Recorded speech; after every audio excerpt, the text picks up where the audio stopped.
Vanim-potoana entin'i Pasteur RATIANARIVO Rabarijaona. Iara-mivavaka sy tompoko. Dia rahalahy zaza saotra ho anao Andriamanitra raizanaka fanahy masina. Fa lehibe ny fitiavanao sy ny famindramponao ka mbola velona ny trapa-mijeny izahay tratra izao andro izay mbola nomenao anay izao. Nitsaoka anao izahay mankalaza anao ry tompontompo sy mpanjaka ny mpanjaka, Andriamanitra rehetra, tsara sady mpanao tsara. Ary dia anao tokoa ilay rainy mandrakizay sy andrian'ny fiadanana, manana fanalahidiny ny fiainana sy ny fahafatesana, ary manambara amin'ny mandrakariva hoe mifidiana ny fiainana dia ho velona ianareo. Ankehitriny raha Jesosy dia ampitoero ety anatinay ilay fanahy masina izay mitadarana sy mampahery, mampianatra sy mananatra, ary koa maneho ny voninahitr'Andriamanitra iray. Mitalao sy miangavy aminao mandrakariva izahay, sasao amin'ranao sarobidy Jesosy mba afaka amin'ny fahotana sy ny tsy fahamarinana rehetra. Ary dia rehetra ho feno izao fotoana izao voninahitra ao ary araka ny haben'ny famindramponao. Amenaranao Jesosy Kristy ilay velona masina manan-kira avy Nazareta, tompontompo sy mpanjaka ny mpanjaka ny velona manisy miankataka izany vavaka izany. Aleloia. Amen. Mbola ampitombona amintsika mandrakariva ny ravana ny fahasoavana mampiadanana avy amin'Andriamanitra raintsika sy Jesosy Tompo ary ny fanahy masin'Andriamanitra mahery. Vanim-potoana volamena. Izany no Hafatra ny Lanitra omeny Tompo antsika amin'ity andro ity.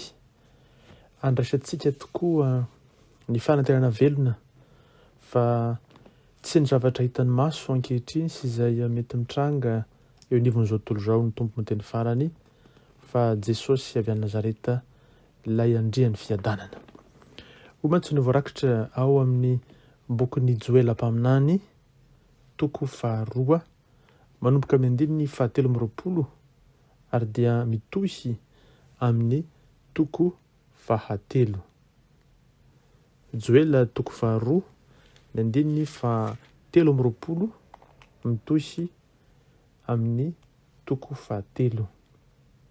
Joël chapitre 2 verset 23 et la suite. Rehefa hita izany dia ho vakiana amin'ny anaran'i Jesosy.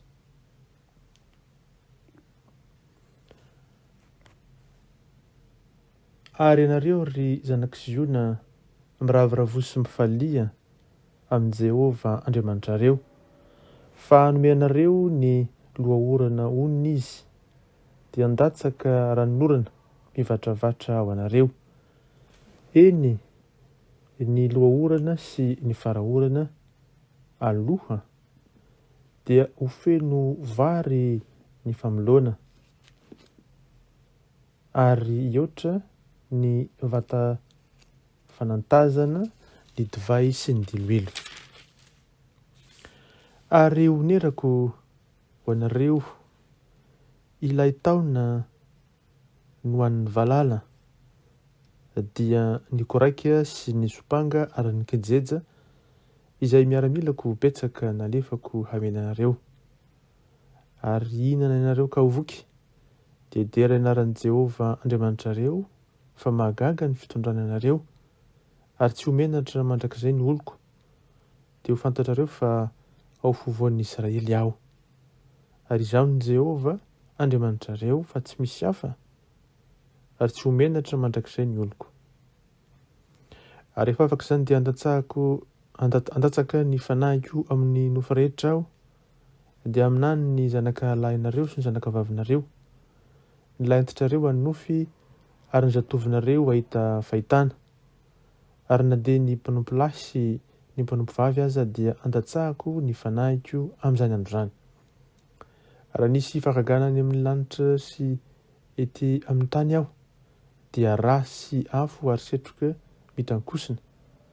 Ny masoandro ampodiana ho aizina, ary ny volana ho rà.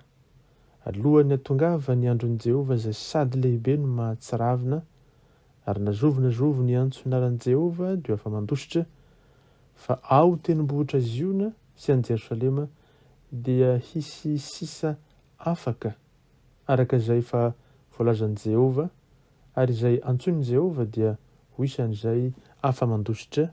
Amen. Ray maso no manamasina ny fahamarinana, ny teninao no fahamarinana. Amen. Amin'ity joela toko faharoa tokoa dia manakambara ny tompontsika.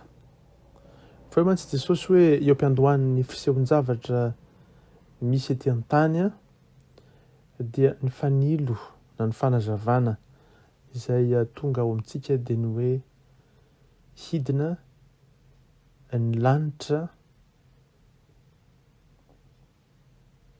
hitondra harem-behivava no ny hery n'Andriamanitra dia ireo anjely marobe mitondra fanasitranana, fahasoavana ary fitahiana lehibe tsy mbola nisy toazo.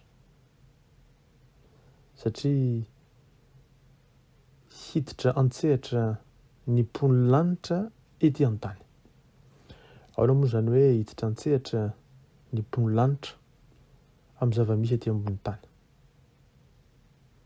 Ny fahavalo dia Satana sy ny firongony zany dia manankorotana ary mamitaka. Ary efa fantatra hatramin'ny ela zany, atranao iren'izao tontolo izao dia izy namitaka ny Adama sy Eva.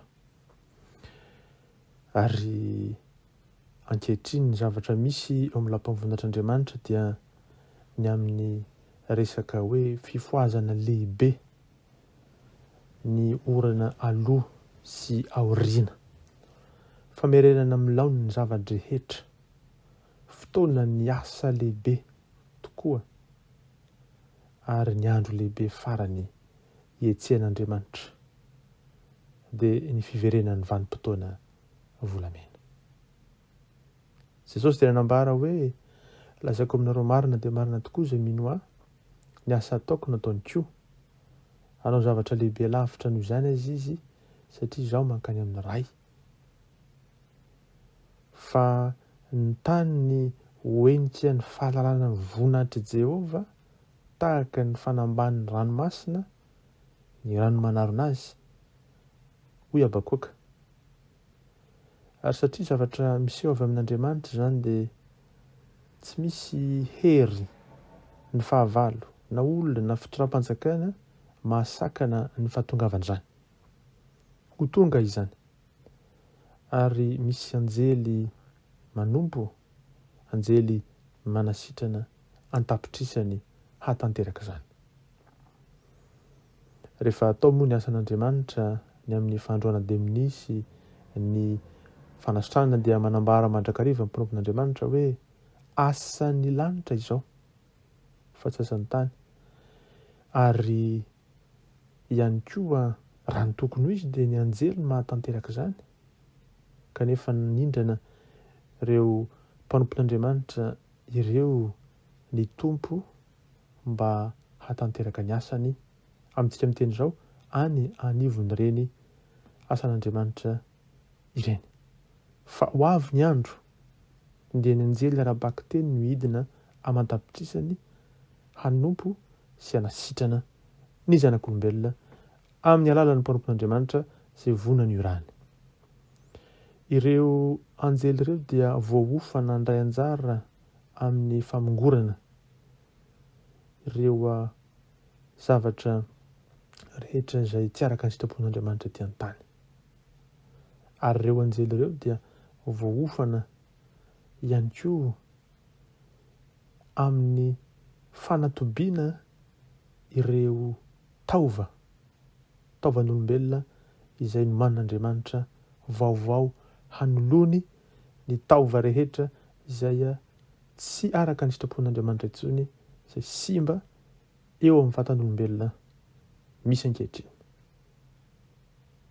Ao n'izany taova izany, ny taova inona moa izany fa ny fo, ny avokavoka, ny taovam-pandevonan-kanina, ny taova rehetra eo amin'ny tenin'olombelona izay hosoloana satria Andriamanitra dia manana taova tsara araka ny sitrapony, araka ny tena nanamboaran'Andriamanitra azy. Tahaka izany koa hamerina ny kilema rehetra ho an'ireo izay manana kilema. Eny, na ho an'ny raizana nimba ny tenany aza ka nanova ny maha izy azy ara-nofo. Lahy lasa vehivavy, vehivavy lasa lehilahy. Ho amboarin'Andriamanitra izany rehetra izany amin'ny vanim-potoana fijinjana izay nolazain'Andriamanitra ray. Nomen'ny ray ny fahitana mazavany amin'izay hitranga mandritra izay vanim-potoana ho avy tsy ho ela izay. Ny any an-danitra mantsy no antsoina hoe fonenan'Andriamanitra. Ary izay fonenan'Andriamanitra izay dia hidina ety an-tany ka manjary ho fonenan'Andriamanitra koa ny ety an-tany. Dia ny fanahy masina zany no hitsidika Andriamanitra ray dia hanefa ny asany ary handefa izany fanahiny zany ao anatin'ny onjan'ny fitiavana lehibe ho ao ambony tsirairay, araka izay voalaza ny bokin'ny Joela teo hoe handatsahan'Andriamanitra ny fanahiny amin'ny nofo rehetra. Amin'izay fotoan'izay dia hifankatia ny mpino. Ny mpitarika avy amin'ny fiangonana samihafa, amin'ny dénomination samihafa, hanomboka hifampatoky ary hiara-iasa hifampitantana hiseho voninahitran'Andriamanitra. Satria voasoratra tokoa fa rehefa afaka izany dia handatsaka ny fanahiko amin'ny nofo rehetra hoy Jehovah, ny zanaka lahinareo sy ny zanaka vavinareo dia aminany. Ilay antitrareo dia ny nofy ary ny zatovinareo hitafahitana. Ny asan'ny apôstôly koa dia manamarika izany ny amin'ny andro farany. Io Andriamanitra dia handatsaka ny fanahiko amin'ny nofo rehetra ka ny zanaka lahinareo sy zanaka vavinareo aminany, zatovinareo hitafahitana ary ilay antitrareo any nofy.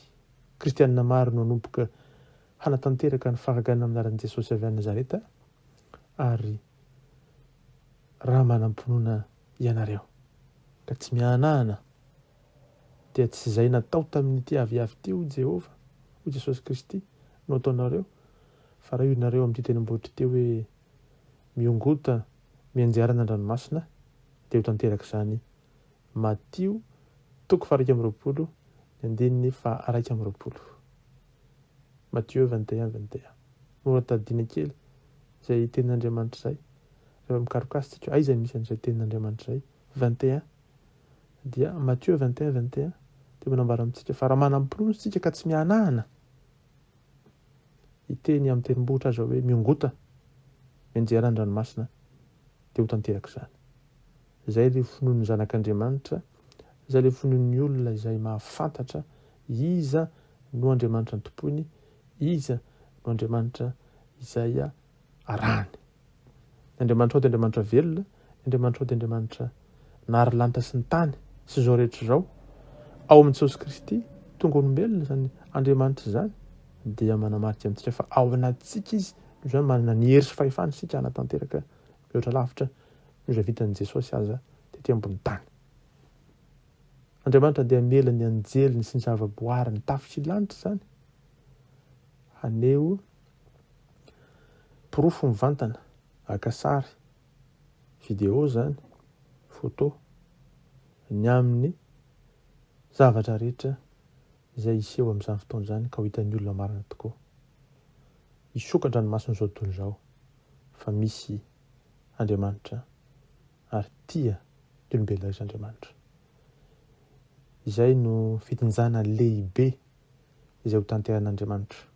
Mivononantsika ry havana handray anjara amin'izany. Handray anjara mavitrika ny amin'ny asan'Andriamanitra, ny amin'ny fitinjana lehibe izay ho tanteran'Andriamanitra. Asehon'Andriamanitra fa mandritra izany vanim-potoana izany ny mpino dia afaka hamakivaky tokoa, manontolo na dia ny toeram-pitsaboana samihafa aza ny hôpitaly ka tsy mikasika akory ny efitrano fa dia ho sitrana amin'ny marary noho ny amin'ny voninahitr'Andriamanitra izay amiram-piratana izy ireo. Ry havana ny fahefan'ny mpino anankiray dia tanjaka kokoa rehefa samy mandray ny fahatakarana ny maha izy azy an'i Jesosy Kristy. Io mantsy Paoly apôstôly tsy izaho intsony velona fa Kristy ny velona ato anatiko. Raha ao anatinao Jesosy, raha Kristy ny velona ao anatinao ka tsy anao intsony tokoa ny velona fa ny fananao avokoa ny velanao nomboana tamin'ny fijaliana ny filanao sy ny nofinao momba anao rehetra dia azo antoka fa Jesosy Kristy velona ny miaso aminao mahatanteraka izany fahagana rehetra izany. Fa hoy ny Tompo fa ianareo no hositra no raisina ny toetra anatinareo. Ianareo dia manana ny hositra mampianatra anareo ny zavatra rehetra sady marina. Hoy ny Jaona voalohany toko 2:7. Ny men'Andriamanitra ray mazava tokoa ny amin'izay hitranga amin'izay fotoana izay. Any an-danitra izay fonenan'Andriamanitra dia handefasany Tompo ho antsika ilay fanahy masina hirotsaka amin'ny nofo rehetra. Ry havana, raha nilaza tokoa Jesosy hoe raha manam-ponina ianareo dia hahatanteraka zavatra mahagaga tsy mbola hita. Mamela ny anjeliny sy ny zavaboariny tokoa Andriamanitra hitahona fanahy maro ho an'Andriamanitra. Hitahona fanahy maro ho an'Andriamanitra. Ary izay no zava-dehibe amin'ny Tompo. Miariary ary eo anatrehantsika ankehitriny fa men'Andriamanitra antsika izany fahafahana lehibe izany mba hahatonga ny vonahany izy eo. Mivonona. Miainga amin'ny fibebahany izany. Mandalo amin'ny fanoloran-tena fendry tanteraka ho an'Andriamanitra ary fandraisana ny hery sy fahefana azo amin'ny Tompo dia ny fandehana amin'ny finoana hatanteraka izay zavatra ampanaovan'ny Tompo antsika dia ny fananganana ny maty, ny fampaladiana ny marenina, fampitenena ny mona ary ihany koa ny fitoriana ny filazantsara amin'ny malahelo. Mareza matanjaha, tanterona asan'ny Tompo, eo ambaravarana ny Tompo ary eo ambavan'ny anjely ny trompetra. Ho an'Andriamanitra ny voninahitra ho antsika ny fiadanany hivavaka isika. Raha misaotra anao amin'ny alalan'ny Tompo satria akaiky tokoa ny andro izay andatsahanao ny fanahinao amin'ny olona rehetra ka ahatonga izany famantarana lehibe izany fa tonga io nivony tokoa ny fanjakanao.